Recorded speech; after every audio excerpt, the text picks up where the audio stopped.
Este podcast pertenece a la red Podcast SN.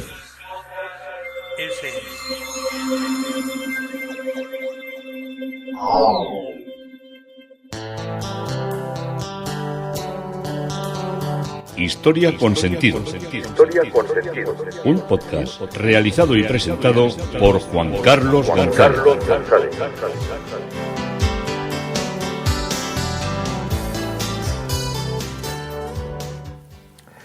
Un saludo a cuantas personas me escucháis a través de las redes sociales, de Facebook, de Twitter, de mi página web Historia con Sentido y de la red de podcast SM. Yo soy Juan Carlos González y un día más encantado de poderos acercar una parte de la historia. Hoy el tema propuesto es más allá de los canales. Volvemos a Venecia, que la teníamos un poco olvidada después de tantos capítulos dedicados a otros recorridos y a otros momentos artísticos, pero ya sabéis que es uno de mis mayores quereres y siempre que puedo intento acercarme a ella. Con sorpresa hemos tenido, o una gran sorpresa hemos tenido, mejor diría, que el nuevo perro guía de mi mujer, que se llama Goleta, pues no le gusta el agua, una cosa sorprendente en un labrador, que no quiere meterse dentro de las rutilantes horas del Atlántico aquí en la costa de Huelva. Y bueno, pues eso nos ha dejado un poco perplejos. Así que, hemos intentado por lo menos que se acerque a la orilla. Y los primeros días de estos, no voy a decir de relax, porque este año con todo lo que está pasando, lo del relax puede ser bastante incierto, pues me he dedicado a ir a la mañana a una parte donde se puede andar con los perros alejado de lo que es la parte central del baño. Un perro guía indudablemente puede ir a la playa y acompañar a su dueño, y acompañarle a su dueña hasta la orilla, incluso hasta dentro del agua, siempre que vaya llevado por una correa. Pero claro, no se le puede soltar, o sea, si en una playa, y más en estas condiciones que están teniendo nuestras playas de vigilancia exhaustiva, de protección con mascarillas y de todas estas cosas, pues no podemos soltar al perro, solo podemos soltar a la perra por la mañana, muy temprano, a las 8 de la mañana, y una zona donde durante el día es un canal de kitesurf, de estas cometas que llevan una tabla, entonces medio vuelan, medio surcan las crestas del oleaje, y esa parte, pues como no está dedicada al baño, porque de hecho el baño está prohibido, es donde se pueden acercar a los perros, pero siempre antes de que se abra o bien el canal de kitesurf o bien la playa en general. Cuando suelo ir por allí a pasear, no es la primera vez que estoy yendo a pasear allí, pues me suelo encontrar con un personaje, bueno, no voy a decir ni el nombre ni la empresa porque no le he pedido permiso a él, así que no lo puedo decir, pero es una empresa conservera de Ayamonte que tiene ya más de un siglo en su haber, y es una persona, al menos conmigo, es muy atenta. Es una persona muy solitaria, muy misteriosa, la palabra igual sería misteriosa. Y suele pasear también por la mañana, pero claro, como muchas veces puedo aterrizar aquí un día de invierno puro, me cruzo con él, y la gente de Ayamonte se quedaba sorprendida, aparte de que es vecino mío, 2 casas más allá de la nuestra está su casa, y le conozco pues hace 20 años, pero se sorprendía mucha gente de Ayamonte, dice, oye, ¿tú tienes relación con fulanito? Fulanito aquí decimos con esa persona. Y yo le decía, sí, dice, pues es un tío muy extraño, muy extraño. Y yo decía, pues oye, conmigo no, yo con él tengo yo es que hablo hasta con la arena del mar, hablo, si no la lleva el viento, también puedo ser capaz de hablar con la arena del mar.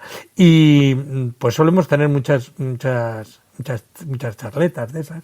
Y le estaba contando cómo tenía un perro nuevo, y pues estas cosas, que no quiere entrar en el agua. Me dijo, pues, digo, pero ahora hay líos con esto dice, no, tú le traes por la mañana, mira el mío dónde anda allí. Y su perro, que es un Golden Retriever, siempre tiene Golden Retriever, dice, como el otro, me ha salido nutria. Y el otro dice, el otro pescaba. Y digo, pero ¿cómo te va a pescar? Que sí, que se metía en los canalitos, en los canales, y cuando bajaba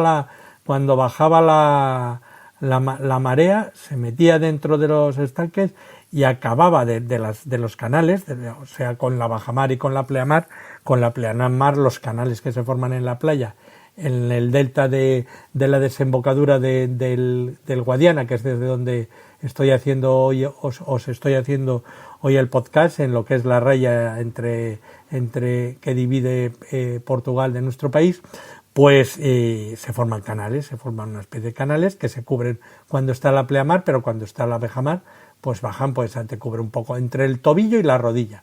Y entonces todos los perros que ha tenido, pues se metían dentro, se metían dentro de los canales y acababan siempre trincando algún pez. Claro, el pez más grande, los peces pues a veces ya no están ágiles y son viejos, pues se meterían por ahí. El caso es que siempre aparecía con algún pez. Y le digo yo, bueno, pero las espinas, dice, no, la espina no te preocupes, que estos cuando aprenden a trituran todo. Y estábamos contemplando, aunque él iba con la radio puesta, pero para charlar conmigo, pues se la quitó, y le dije yo, joder, qué bonitos están estos canales, qué pequeñitos son y tal y cual. Y me dice, hombre, claro, no pensarás que van a ser canales como los de Venecia. Y le digo yo, joder, pues los canales de Venecia, mira que son bonitos, ¿eh? Y me dice, sí, yo conozco Venecia, he ido con mi mujer y con mis hijas y me encanta. Y digo, pues mira, coincido con tu gusto y tal y cual. Y le dije yo, además, mira, yo tengo hecho una promesa de que cuando se pase, como me he fijado mucho en el modelo de la que fue una de las grandes pestes que estuvo diezmando durante 3 años a la ciudad de Venecia, le dije, pues mira, me he hecho el proyecto que si tengo salud y tengo posibilidades, pues me acercaré a Venecia y repetiré mi visita a la Salute, que fue un templo que se hizo de cara a la peste que hubo, y cómo se salvó Venecia luego de la peste, y cómo con ese motivo pues construyeron el templo. Y me dice, sí, pues dice, pero ahí hay que ir en verano, en primavera, porque yo fui una vez en invierno y aquello era demoledor. Entre la niebla es la niebla que se agarra a los canales venecianos, y el frío que hacía, dice, yo que soy de aquí de Ayamonte, que tengo luz todos los días, allí verme que parecía que habían apagado las lámparas o las habían bajado de volumen, dice, una cosa que no me emocionó mucho, me encanta la ciudad, me encantó en verano, y en verano tendré que ir. Y digo, pues va a ser en verano. Y me dice, no puedo, porque en verano es nuestra temporada alta de la industria conservera. Y le digo yo, pero no se trae la pesca durante todo el año. Me dice, sí, lo de los atunes y tal está resuelto, pero nosotros trabajamos mucho la caballa, y entonces la caballa es un pez que le gusta el agua fría. De hecho, cuando llega el invierno, todo esto me lo contó el que tenía idea de caballas, pero esto es el producto estrella que hace esta conservera es la caballa en lata, que es bueno, luego ya me contó todas las cosas que son buenas para la salud, y eran muchísimas, salvo para los que tienen ácido úrico, porque dice que la caballa, por uno de los componentes que tiene, descompone enseguida, y a los que tienen ácido úrico les puede hacer subir. Y digo, pues lo vas a tener que poner como en el tabaco, en las latas. Y me dijo, no, hombre, no, eso la gente ya lo sabe. Y me estuvo contando muchas cosas de la caballa, cómo en invierno se sumerge a zonas donde el agua no está tan fría como en la superficie, casi a 120 metros de profundidad. Un buzo no baja más de 50, o sea, en aguas profundas. Y luego cuando ya empieza pues vamos a decirse, a templarse un poco, a tener más luz el agua en la superficie, sobre todo en el Golfo de Cádiz, que da al Atlántico, que sobre todo tiene luz, también son zonas que se van hasta los grandes arenales de Marruecos. No pensemos que el Golfo de Cádiz está circunscrito a la provincia de Cádiz, sino que también toca parte de la provincia de Huelva, parte del Algarve portugués y se mete en lo que son las aguas marinas hasta el otro lado, hasta el continente africano, hacia el frente ese de Marruecos que iría desde Tánger a Larache. Toda esa especie de gran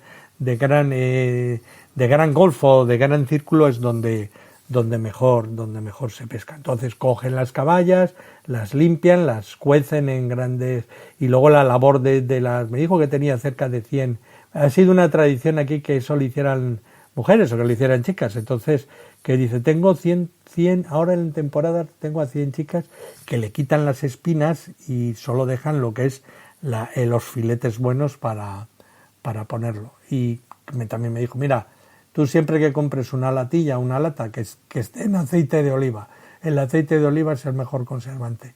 Y claro, no podemos echar todo el aceite de oliva, lo podemos reducido porque el aceite de oliva es caro, entonces haría mucha merma y subiría mucho el precio. Pero si tienes que elegir entre una lata con aceite de girasol o con aceite de oliva, elige la del aceite de oliva que te va a mejorar mucho. Y nada, ya nos despedimos y hasta que nos volvamos a ver otro día, porque ahora ya hay muy poca gente y pues nos solemos cruzar y siempre intercambiamos cosas interesantes. Porque generalmente casi todas las personas, bueno, habrá muchas personas alrededor que no tengan nada que aportar, pero muchas sí que tienen muchas cosas que aportarnos y podemos disfrutar de sus conocimientos. Y nos vamos ya directos a la Salute, a Venecia. Esta iglesia, la iglesia votiva de la Salute, es uno de los iconos. Cuando uno se hace una foto se la puede hacer en San Marcos, pero si se lo hace en el puente de la Academia, por ejemplo, viendo la vista que tiene la Salute, es irrepetible, es inconfundible, es un subidón de arte lo que se te produce cada vez que la contemplas. Entonces es el edificio de planta central considerado como uno de los más logrados de cuantos se han construido en Occidente. Se inició como agradecimiento a Santa María porque había arremetido la terrible peste que hubo en Venecia en el año 1630. Esta gran epidemia comenzó a asolar el norte de Italia en 1629 y causó extraordinarios estragos en la población de muchas ciudades y lugares hasta 1631. Y su dramatismo pues no dejó indiferentes a muchos literatos como Manzoni, que escribió en el siglo XIX acerca de esta plaga. La guerra de sucesión por el ducado de Mantua, estratégicamente situado, interesó vivamente a las grandes potencias de la época de la Guerra de los 30 años, que eran España y Francia. Y hacia allí se movilizaron importantes fuerzas en condiciones penosas, que fueron al final el desencadenante de una epidemia extendida en un tiempo de serias dificultades y que contribuyeron a prolongar, a extenderla, extenderla, la palabra es a expandirla. Una gran parte de la población pereció. En Bolonia el 24%, en Venecia el 33%, en Bérgamo el 40%, en Como el 21%, en Brescia el 46%, en Milán el 50%, en Mantua el 78%, y claro, con el 78%, os imagináis que la tragedia en Mantua fue 78% de la población, ¿eh? O sea, estamos hablando que quedó reducida la población a un tercio. Donde había 100 quedaron 25, imaginaros lo que fue aquello. Y por eso la Lombardía fue la que sufrió el mayor impacto. Y los cordones sanitarios no siempre funcionaron bien. Y la peste provocó pues problemas enormes entre un montón de gente que había mal alimentadas, la sanidad no existía. ¿Y qué importancia tuvo también esta epidemia? Pues más que descubrir las carencias de su siglo, fue hundir las posibilidades de lo que era la economía lombarda, que con el tiempo acabó convirtiéndose en la vanguardia de la industrialización italiana. De hecho, la zona norte de Lombardía es la más poderosa de Italia, donde están las industrias de Fiat, todas las industrias de los Ferraris, todo lo que son las industrias de automoción, aún en día siguen estando allí. Y durante más de 3 siglos, cada año, el día 21 de noviembre, se realiza la peregrinación de la ciudad de Venecia a la Madonna de la Salute, que es siempre renovada, dirigida por el patriarca y por la alcaldía de la ciudad, y el ayuntamiento prepara el tradicional un puente votivo que se monta para cruzar el Gran Canal desde Santa María de Giglio, que es la Santa María de Giglio, ya os la he descrito hace ya bastantes podcasts. Y el 21 de noviembre y en los días siguientes hay decenas de miles de peregrinos que vienen al santuario desde la ciudad de Venecia y también desde el resto de la región para confiar, desde su fe, el que tenga fe, sus intenciones a la oración de la Madonna de la Salute y encender un signo visible de la fe que les ha llevado como peregrinos. El 8 de junio de 1630, por la sospecha de contagio de peste, el marqués de Stigris fue enviado a una residencia forzosa a la isla de San Clemente. La isla de San Clemente era una como destinada a las cuarentenas y era una norma elemental de prudencia de la República Véneta, porque el embajador venía de Mantua, donde la plaga ya había comenzado a arreciar, y le habían traído los lansquenetes de Vallestein, que eran los mercenarios que tenían las tropas españolas para la cuestión de Westalia. Los lanquesetes, para que os hagáis una idea, son herederos indirectos de estos, como suizos, lo que es la Guardia Vaticana, con esos uniformes que dicen que diseñó Miguel Ángel, pues todas esas cosas vienen de estas épocas. Y el tal Stigris, que era el embajador de su ciudad y estaba de viaje hacia la corte imperial, que solía reunirse en Bolonia, tenía que ser tratado con todo respeto. Por lo tanto, lo que fue su cuarentena en la isla de San Clemente, pues no tenía que ser muy angustiosa. La isla en concreto no era un lazareto, pero siempre un lugar sin demasiadas comodidades, y por ello la República, que había encargado en mandarle un carpintero, un tal Tirinelo, que vivía en el Dorsoduro, uno de los barrios de donde está la iglesia de la Salute, detrás del campanario de Santa Agnese, todavía está Santa Agnès, sería la palabra concreta, iglesia que todavía está, para que preparara con diligencia pues un lugar de estancia, y poco tuvo el marqués que sufrir las estrecheces de esta etapa forzada, porque ya traía inoculada la peste y en junio de ese año ya murió. Y pocas veces tuvo este Trinello que ir y venir a la isla a su nuevo trabajo, porque también en las finales de julio tuvo el mismo mal. Sí se había comprobado un caso de peste que era si se había comprobado ya que había un caso de peste, pues era normal que se esperara la epidemia. La situación topográfica, el verano, pues el terror al mismo mal favorecieron la difusión. Después del primer caso de muerte que se produjo en la parroquia de San Bío el 8 de agosto, las difusiones se sucedieron. Claro, entonces te morías fácilmente, allí no había médico, había algunos intentos de cura, pero eran muy, muy primarios, a un ritmo creciente impresionante durante todo el mes, y en septiembre fueron tales la multitud de casos que se apoderaron de muchos ciudadanos la ferocidad y el salvajismo, porque en aquella época, y en parte ahora, siempre hay que buscar a quién acusar, o bien a los que quieren inocular el chip, a los que quieren vender mascarillas. Siempre la gente tiene que buscar quién hay detrás de las cosas, y a veces detrás de las cosas estaban las ratas, como pasaba con las pestes las más de las veces. Nadie humano ni de 2 patas, sino un bichejo.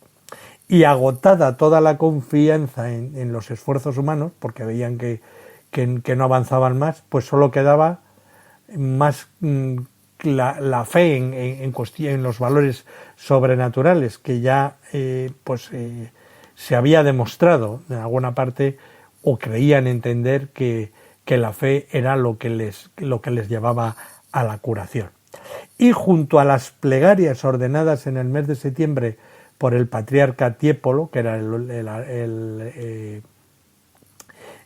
patriarca de Venecia, para que el flagelo de la peste llegara a su fin, el 22 de octubre del año 1630, el dux y el senado en plegaria se reunieron y esto era el consejo establecido en Venecia desde el siglo XIII.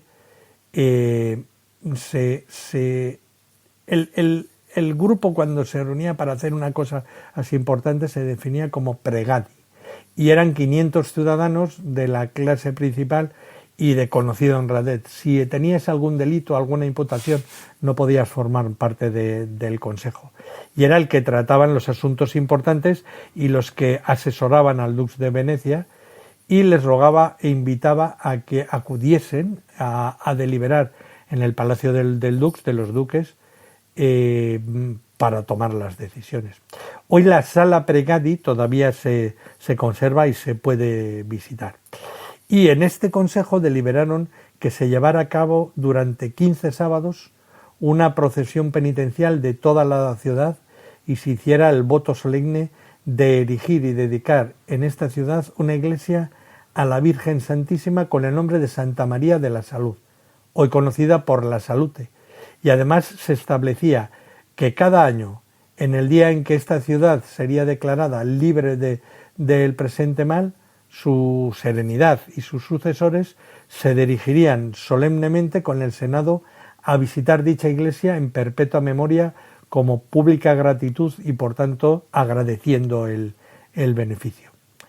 El primer sábado cayó en el 26 de octubre de 1630 y en la Basílica de San Marcos, completamente desnuda, quitando todo lo que era el oropel que le caracterizaba, se reunieron el dux, el pueblo, el clero, el patriarca, la nobleza y todos ellos en un acto solemne como en la lucha contra el enemigo. Y solo en el altar mayor se alzaba la imagen de la Reina de las Victorias, que era un pequeño icono, y estaba todo presidido por un inmenso crucifijo, y allí tras las letanías el duque, que era Niccolò Contarini, tras quitarse el birrete, que es esa especie de gorro como con un cuernichelo, pues subió a la tribuna y hizo una oración conmovido y llorando, pidiendo que por Dios, porque claro, ellos no sabían de dónde venía la peste, pero pedían la gracia divina y la llamaban, pues, que era una guerra, una auténtica guerra que les librara de todos estos enemigos. Y pues salieron en procesión hasta el canal y allí se paraban. Claro, Venecia realmente necesitaba ser salvada, y en aquel entonces las muertes provocadas por la peste estaban alcanzando, pues como decimos ahora, el pico máximo.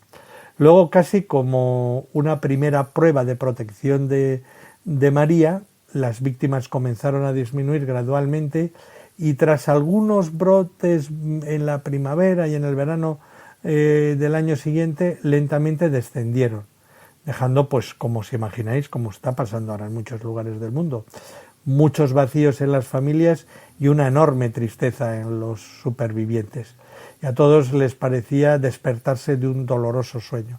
80.000 personas habían muerto dentro de los limitados horizontes de lo que era la laguna, y 600.000 en todo lo que era el territorio del Véneto.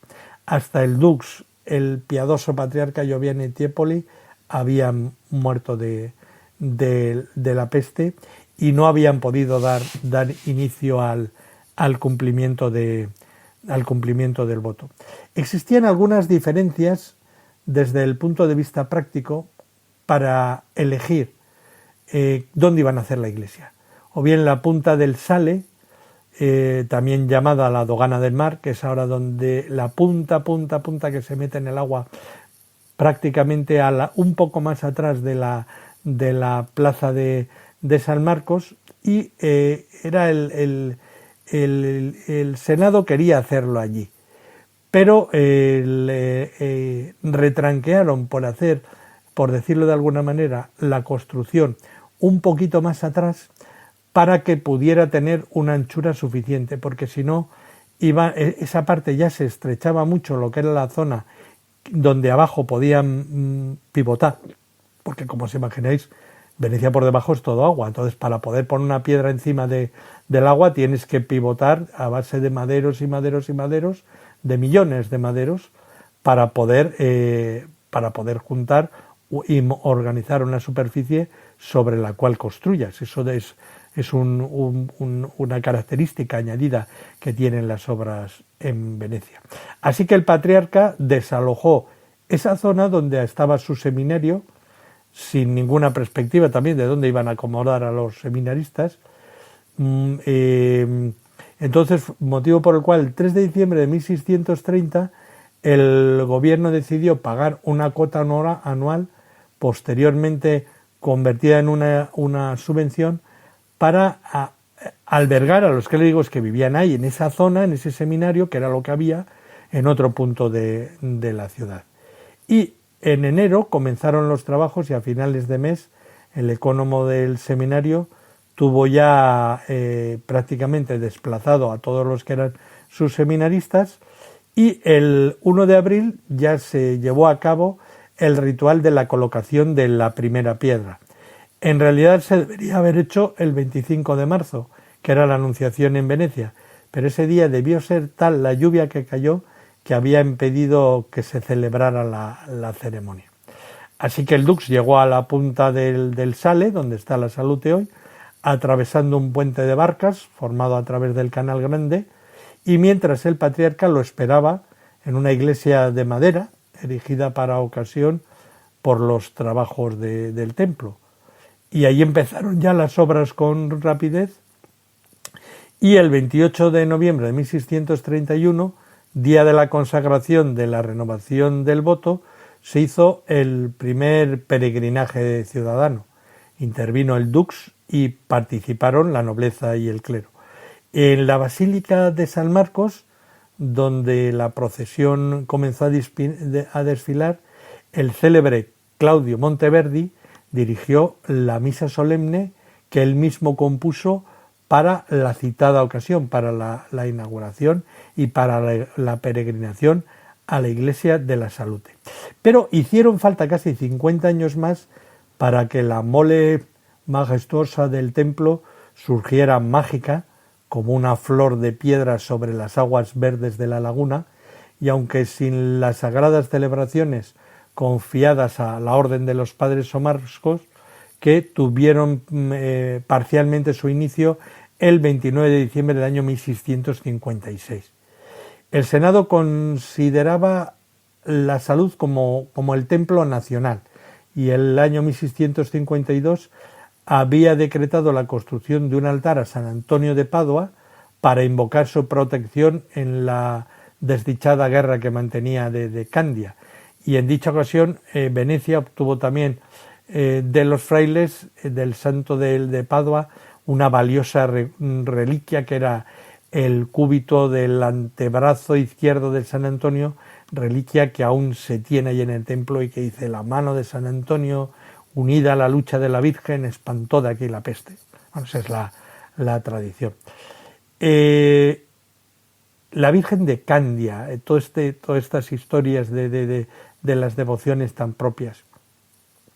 Exactamente de Candia, de la antigua Creta, de la perla del Mediterráneo, llegó a Venecia la efigie de la Virgen María el 26 de marzo del año 1670. La llevaba consigo Francesco Morosini, último trofeo y recuerdo después de que tuviera que ceder la isla a los turcos, por lo que se decidió, ya que traían de allí un último objeto sagrado que no podían mantener ya en una isla que iba a ser decididamente musulmana, pues decidieron colocarla en el nuevo templo. El altar sobre el cual había de ser colocada fue diseñado por Baldassare Longueña, que lo iremos viendo a lo largo de todo el decurso de la historia de la Salute. Y el altar, el 21 de noviembre del mismo año, esta misteriosa y delicada Virgen oriental entró triunfante como reina en su trono en una escultura de piedra de Istria, que es la que la rodea. Piedra de Istria son unas canteras cercanas relativamente al otro lado del Adriático a Venecia. Los habitantes de Candia la llamaban Virgen de Santito, porque consideraban que había sido donada a su primer obispo, y también la llamaban Mesopanditisa, de origen meso y pampantisa, para recordar el día en que se celebraba. Dicho día caía en la mitad del periodo entre Navidad y la presentación del Señor, y era la fiesta griega de Hipapente, es decir, fiesta del encuentro con Cristo. Primero tiene el encuentro con la Hipapantisa, con María, pero después de ser llevados por el encuentro de Cristo, se identifica más en ese momento en el de la veneración. Ante esta imagen, en el lejano 1264, los venecianos y los ciudadanos de Candia habían puesto fin a la guerrilla que había durado 70 años antes. Y en ella, en Candia, desde ese 21 de noviembre, la ciudad entera se dirigía todos los años a rendir homenaje para expresar su reconocimiento y su afecto y para invocar, aún hoy, salud, serenidad y paz. Y Venecia y el Véneto denominó a la llamada Virgen de Candia como Virgen de la Salud. Y con este nombre y con este auspicio todavía podemos ver la tabla que está puesta allí, podemos ver infinidad de réplicas. Y el resultado, el ritual sagrado de la consagración del templo votivo, mole majestuosa y soberbia, dedicada por los venecianos y como elemento de fe y de arte en el mundo, fue oficiado por el patriarca Albise Sagredo en el día 9 de noviembre de 1687. Podía justamente cantar la liturgia que se cantó: piedras preciosas son tus muros y como gemas están construidas las torres de Jerusalén. Y cada rincón de la basílica, desde las cúpulas hasta las blancas torres, eran un inefable testimonio de lo que ha sido una devoción a la Virgen, de quienes se lee en el centro del gran diseño colocado en el pavimento con unde origo, unde salutis, donde está tu origen, donde se instala la salud. Por eso es la Virgen de las Saludes. Y esta tradición también talmariana en Venecia ya venía desde el año 421, que se celebraba con mucha solemnidad la fiesta de la Anunciación, y pues se volcaron todo lo que fueron los ciudadanos en el reconocimiento a ese parón que se había producido, de parar una peste que se llevó de una manera muy cruenta durante 3 años por Venecia.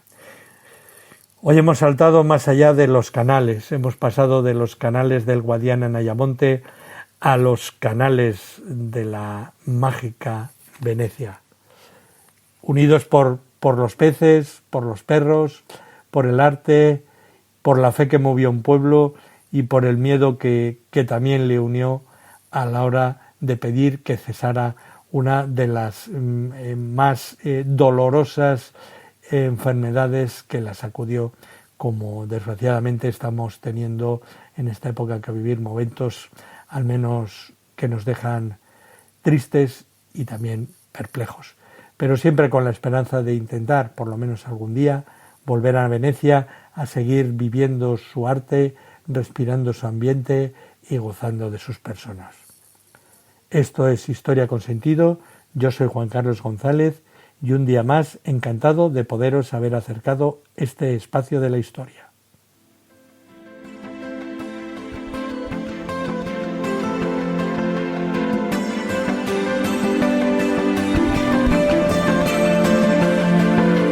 Hasta aquí un episodio más de Historia con Sentido. El podcast que te habla de historias de la historia, sucesos, eventos, como si el ayer fuera hoy. Síguenos a través de iTunes, Spreaker o iVoox. Contacta con nosotros por correo electrónico escribiendo a podcast@historiaconsentido.com. Nuestra web www.historiaconsentido.com. Y en Twitter nos encontrarás como @historiasentido. Este podcast pertenece a la red Podcast SMM.